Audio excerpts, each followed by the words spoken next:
యదక్షరపదభ్రష్టం మాత్రాహీన చ యద్భవేత్ తత్సర్వం క్షమ్యతాం సర్వశ్రీ లక్ష్మీదేవి విఘ్నేశ్వరు నమోస్తుతే.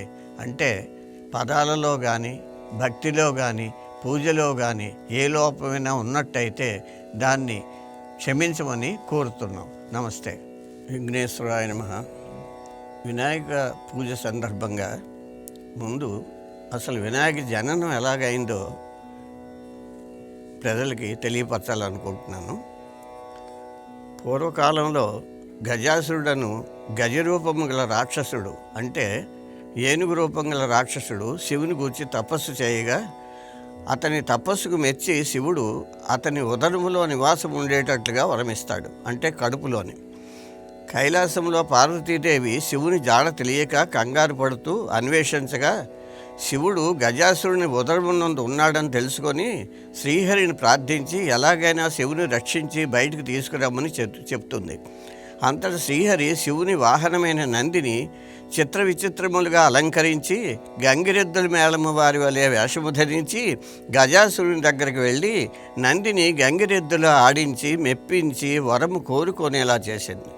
అంతటి శ్రీహరి గజాసురునితో నీ ఉదరమునందున్న శివుడు కావాలని కోరగా వచ్చినవాడు శ్రీహరి అని కనిపెట్టి తనకు మరణము తప్పదని భావించాడు.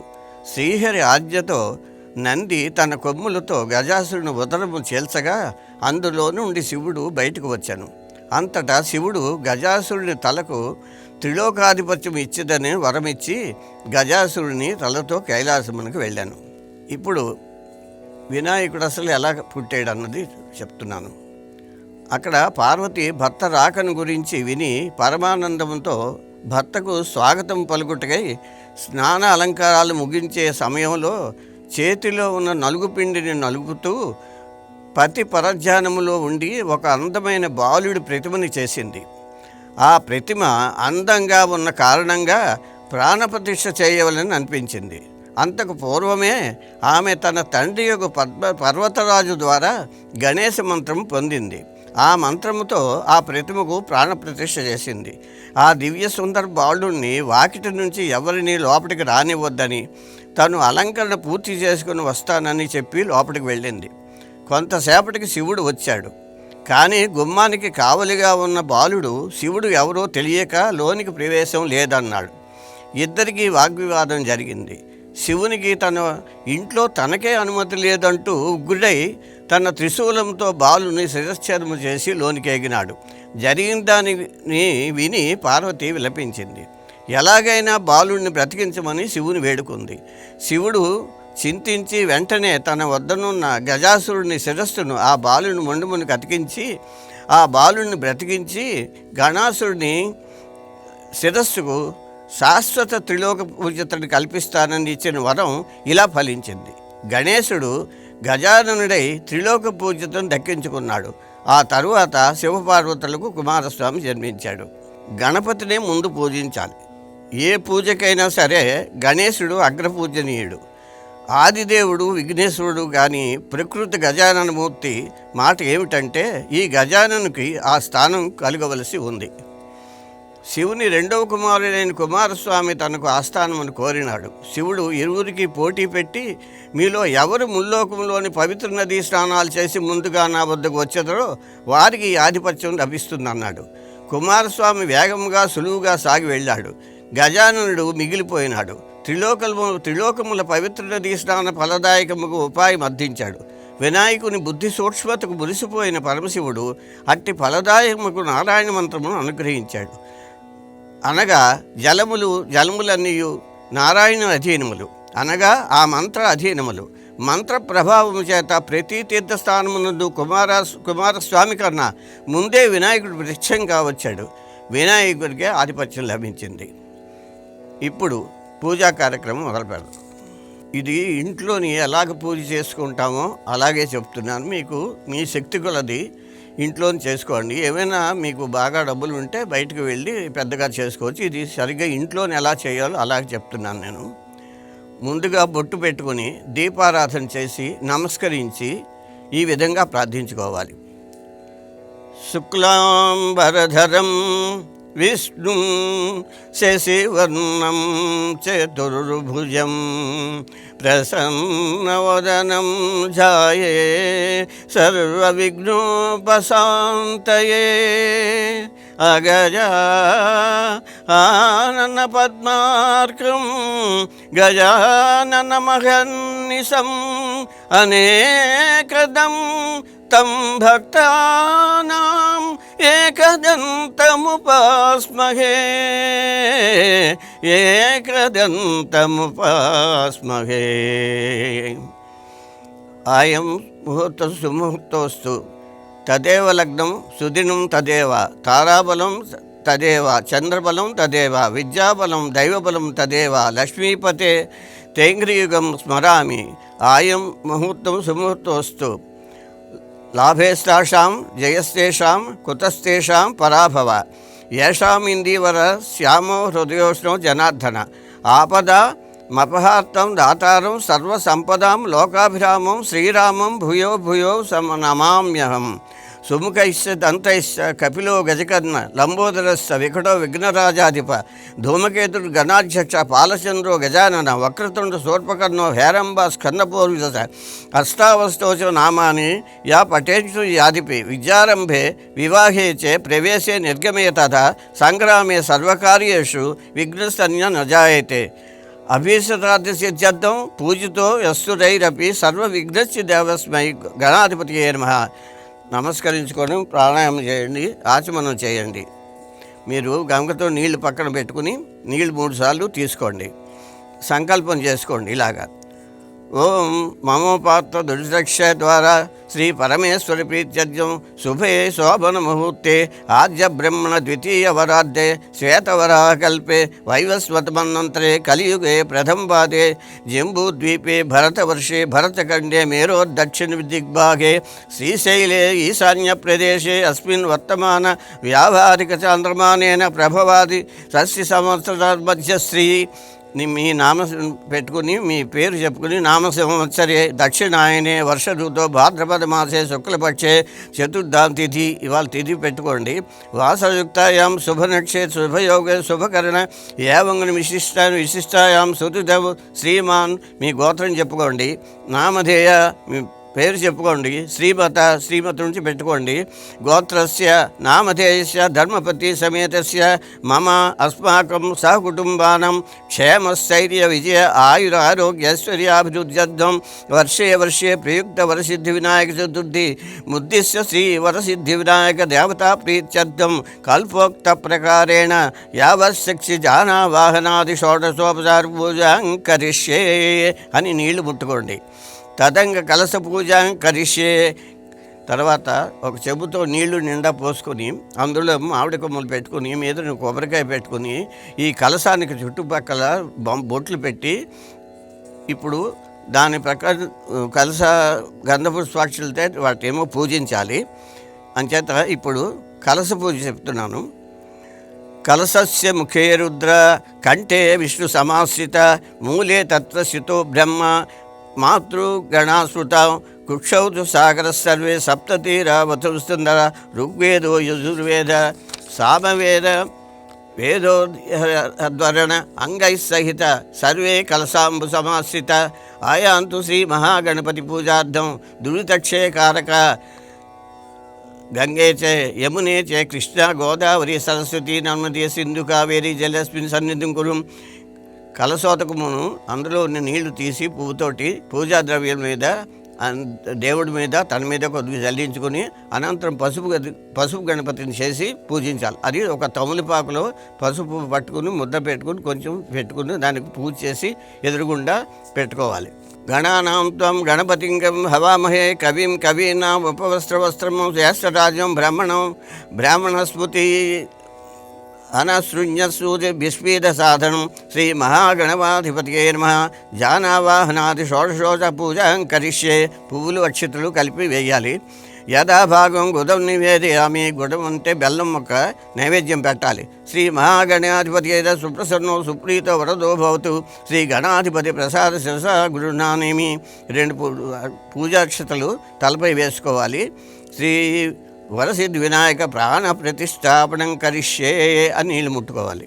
ఇప్పుడు వరసిద్ధి వినాయక ప్రాణ ప్రతిష్ఠ చేస్తున్నాం. విగ్రహంపై పువ్వుతో కొంచెం పంచామృతాలను చిలకించండి.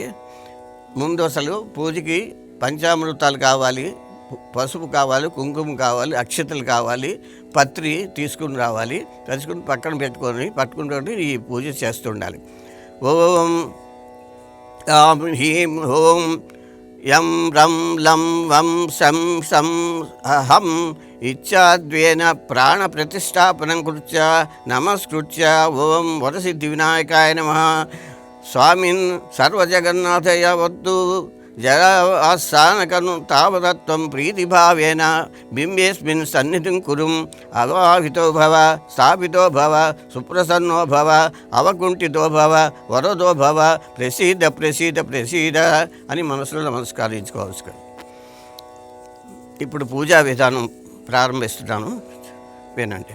భవసంచిత పాపోక విఘ్నంసం విచక్షణం విజ్ఞానాంధకార భాస్వంతం విఘ్నరాజ మహంభజే ఏకదంతం శూర్పకర్ణం గజవక్త్రం చతుర్భుజం పాశాంకురంధరం దేవం ధ్యాయే సిద్ధి వినాయకం ఉత్తమంగళధన్య వ్రతం సంవత్సరం శుభం భక్తాభీష్టప్రదం తస్మాత్ ధ్యాయేత్తం విఘ్ననాయకం ధ్యాయే గజం సప్తకాంచన సన్నిభం చతుర్భుజం మహాకాయం సర్వాభరణభూషితం శ్రీగణాధిపతయే నమః ధ్యాయామి. అత్రాగచ్చ జగన్వత్సరాజితేశ్వర అనాథనాథ సర్వజ్ఞ గౌరీ గర్భసముద్భవ ఆవాహయామి అంటే భగవంతుడిని రండి వచ్చి కూర్చోండి అని చెప్పడం. మౌక్తికై పుష్పరాగైస్తే నానారత్న విరాజితం రత్నసింహాసనం సార్ప్రీత్యజ్యం ప్రయోగించిన ఆసనం సమర్పయామి. ముందు బియ్యం పోసి దాని మీద విఘ్నేశ్వరుని పెట్టి ఈ ఆసనం మీద కూర్చోవయ్యా భగవంతుడా అని చెప్పడం. మయాదత్తం గంధపుష్పాక్షితం అర్ఘ్యం సమర్పయామి. నీళ్లు కొంచెం వేయాలి. గజభక్తులు మోస్తుతే సర్వాభీష్ట ప్రదాయక భక్షాపాద్యం మయాదత్తం గృహాణద్విరదాదన పాద్యం సమర్పయామి. నీళ్లు పోయాలి. అనాథనాథ సర్వగీర్వాణపు గృహి పూజిత గృహాణాన్ని చ నందే తత్తుభ్యం దత్తం మయా ప్రభో ఆచమనీయం సమర్పయామి.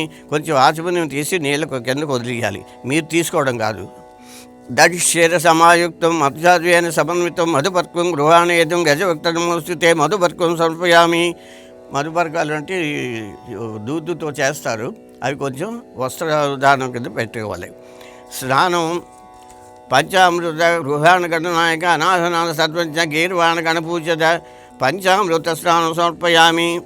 పంచామృతాలు కలుపుకుని ముందే పెట్టుకుంటారు, మీకు తెలుసు. అది పంచదార, నెయ్యి, తేనె, నీళ్ళు, కొబ్బరి నీళ్ళు, ఈ పంచామృతాలతోటి స్నానం చేయించాలి.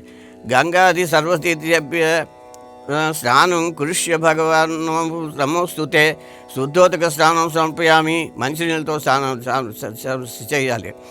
రక్తవస్త్రం ద్వాయం చారు దేవయోగ్యం చ మంగళం శుభప్రదం గృహాణత్వం లంబోదర హరాత్మజ వస్త్రయుగ్నం సమర్పయామి. వస్త్రం సమర్పించాలి. రాజితం బ్రహ్మసూత్రం చ కాంచనం శ్రోత్రీయకం గృహాణదేవ సర్వజ్ఞభక్తానాభీష్టదాయక ఉపవీతం సమర్పయామి. ఉపవీతంతో జన్యం కూడా పెట్టాలి. చందనాగరి కర్పూరక సూర్య కుంకుమాన్వితం విలేపనం సురుశ్రేష్ఠ పీత్యర్థం ప్రతిగూహ్యతం గంధం సమర్పయామి. గంధం వేయాలి. అక్షతాన్ ధవళాన్ దివ్యాన్ శాలీయాన్ తండూలాన్ శుభాన గృహాణ పరమానంద సముపుతృణమోస్తుతే అక్షతాన్ సమర్పయామి. అక్షతలు కూడా వెయ్యాలి. సుగంధాన్ని సుపుష్పాన్ని జాజి కుంద ముఖాన్ని చ ఏకవింశతి పత్రాన్ని సంగ్రహాన్ని నమోస్తుతే పుష్పాన్ని పూజయామి. పుష్పాలన్నీ దగ్గర పెట్టుకుని ఇప్పుడు పుష్పాల చేత పూజించాలి.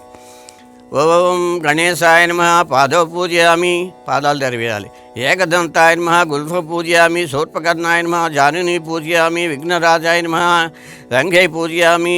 అకువాహనాయ నమః ఉరు పూజయామి. హేరంబాయ నమః కటిం పూజయామి. లంబోదరాయ నమః ఉదరం పూజయామి. గణనాథాయ నమః నాభిం పూజయామి. గణేశాయ నమః హృదయం పూజయామి.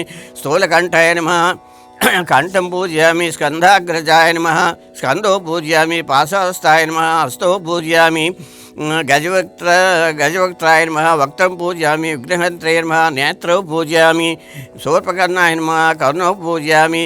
ఫాలచంద్రాయ నమః లలాటం పూజయామి.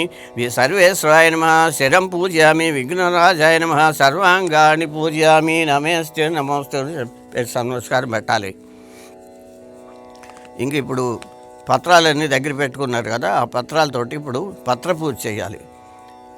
సుముఖాయ నమః మాచే పత్రం పూజయామి, గణాధిపాయ నమః బృహతీపత్రం పూజయామి, ఉమాపుత్రాయ నమః బిల్వపత్రం పూజయామి, గజానన నమః దూర్వాయుగ్మం పూజయామి, హరవే నమః దత్తూరిపత్రం పూజయామి, లంబోదరాయ నమః బదరీపత్రం పూజయామి, గృహాగ్రజాయ నమః అపమార్గపత్రం పూజయామి, గజకర్ణాయ నమః తులసీపత్రం పూజయామి, ఏకదంతాయ నమః దూతపత్రం పూజయామి, వికటాయ నమః కరవీరపత్రం పూజయామి, భిన్నదంతాయ నమః విష్ణుకాంతపుత్ర పూజయామి, వటవే నమః దాడిమీపత్రం పూజయామి, సర్వేశ్వరాయ నమః దేవదారుపత్రం పూజయామి, ఫాలచంద్రాయ నమః మరువకపత్రం పూజయామి, హేరంబాయ నమః సింధువారపత్రం పూజయామి, శూర్పకర్ణాయ నమః జాజీపత్రం పూజయామి, సురాగ్రజాయ నమః గండకీపత్రం పూజయామి, అభవక్త్రాయ నమః శమీపత్రం పూజయామి, వినాయకాయ నమః అశ్వత్థపత్రం పూజయామి, సురసేవితాయ నమః అర్జునపత్రం పూజయామి, కమలాయ నమః అర్కపత్రం పూజయామి, శ్రీ గణేశ్వరాయ నమః ఏకవింశతి పత్రాన్ని పూజయామి.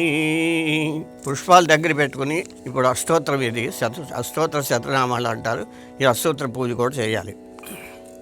ఓం గజాననాయ నమః గణాధ్యక్షాయ నమః విఘ్నరాజాయ నమః. మీరు అలా పువ్వులు వేస్తూనే ఉండాలి.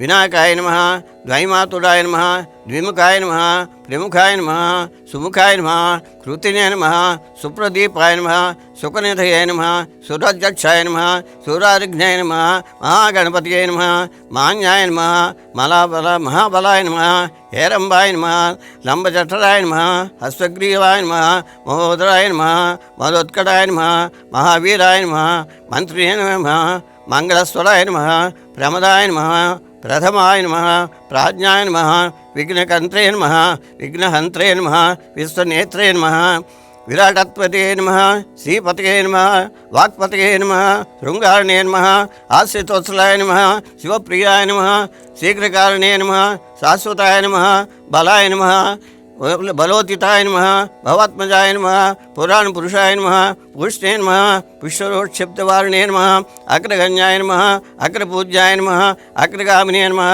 మంత్రకృతే నమః సామీకరణ ప్రభాయ నమః సర్వస్మై నమః సర్వోపన్యాయ నమః సర్వకర్తే నమః సర్వనేత్రే నమః సర్వసిద్ధిప్రదాయనే నమః సర్వసిద్ధయే నమః పంచహస్తాయ నమః పార్వతీనందనాయ నమః ప్రభవే నమః కుమారగురవే నమః అక్షాభ్యాయ నమః కుంజర సురభంజనాయ నమః ప్రమోదాయ నమః మోదకప్రియాయ నమః కాంతిమతే నమః రుతిమతే నమః కామినే నమః కపిత్వన ప్రియాయ నమః బ్రహ్మచారిణే నమః బ్రహ్మరూపిణే నమః బ్రహ్మ విద్యాధీరానుభవే తిష్ణమే నమః విష్ణుప్రియాయ నమః భక్తజీవితాయ నమః జితమన్మదాయ నమః ఆశ్చర్యకారణాయ నమః జాయేశాయ నమః యక్షకిన్నతి సేవితాయ నమః గంగాసూతాయ నమః గణాధికాయ నమః గంభీరనిందాయ నమః వటవే నమః అభీశ్వరదాయ నమః జ్యోతినే నమః భక్తనదియే నమః భావగమ్యాయ నమః మంగళప్రదాయ నమః అవిక్తాయ నమః ఆపాకృత పదాక్రమాయ నమః సత్యధర్మిణే నమః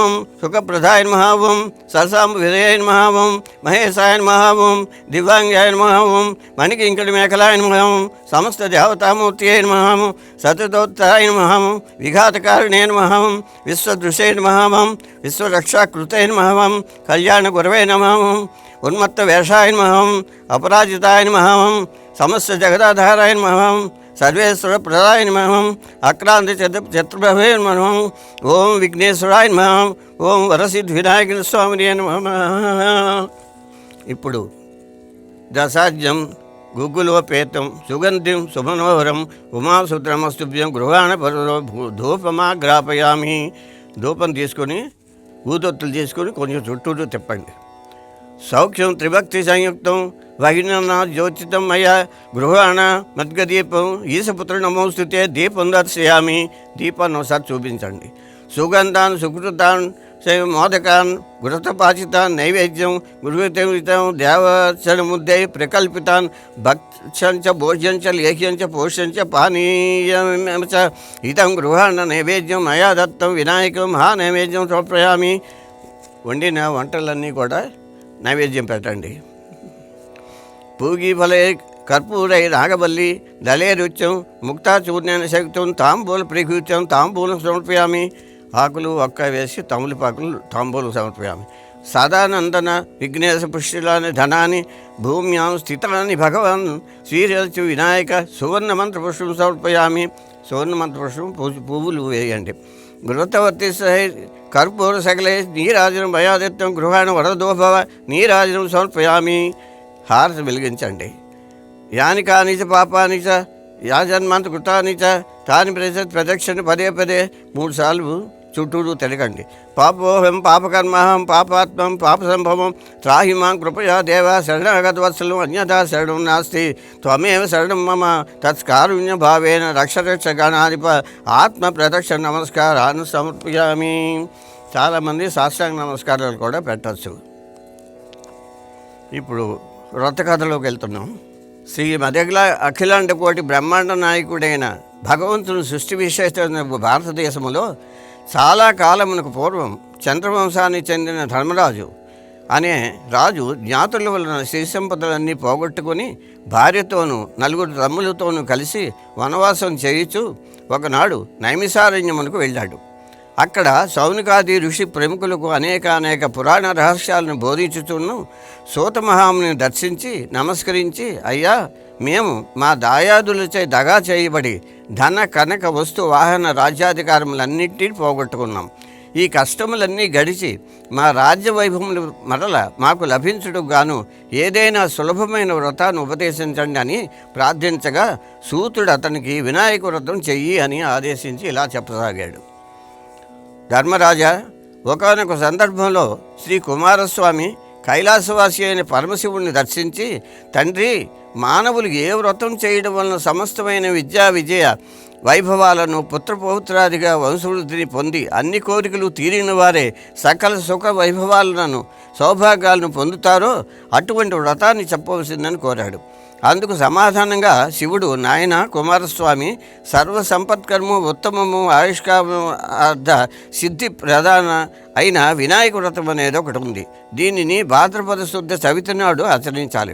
ఆ రోజు ప్రాతకాలమే నిద్రలేచి స్నానం చేసి శుచిర్భూతుండే నిత్యకర్మలు నెరవేర్చుకుని తన శక్తి మేరకు బంగారంతో కానీ వెండితో కానీ లేదా కనీసం మట్టితో కానీ విఘ్నేశ్వరుడు బొమ్మను చేసి తమ ఇంటికి ఉత్తర దిక్కులో ఒడ్లు కానీ బియ్యం కానీ పోసి మండపాన్ని నిర్మించి అష్టదళ పద్మాన్ని ఏర్పరిచి గణేశ్వరి ప్రతిమని ప్రతిష్ఠించి శ్వేత గంగాక్షత పుష్ప పత్రాదులతో పూజించి ధూపదీపాలను నేరేడు చెరకు మొదలైన ఫలములను ప్రత్యేకముగా రకమునకు 21 ప్రకారము నివేదించి నృత్య గీత వాద్య పురాణ పఠనాదులతో పూజను ముగించి యథాశక్తి వేద విధులైన విప్రులకి దక్షిణ తాంబూలాచిచ్చి బంధుజనంతో కలిసి నూనెను ఉపయోగించకుండా నేతితో చేసిన వివిధ భక్ష్యభోజ్యాలతో భోజనం చేయాలి.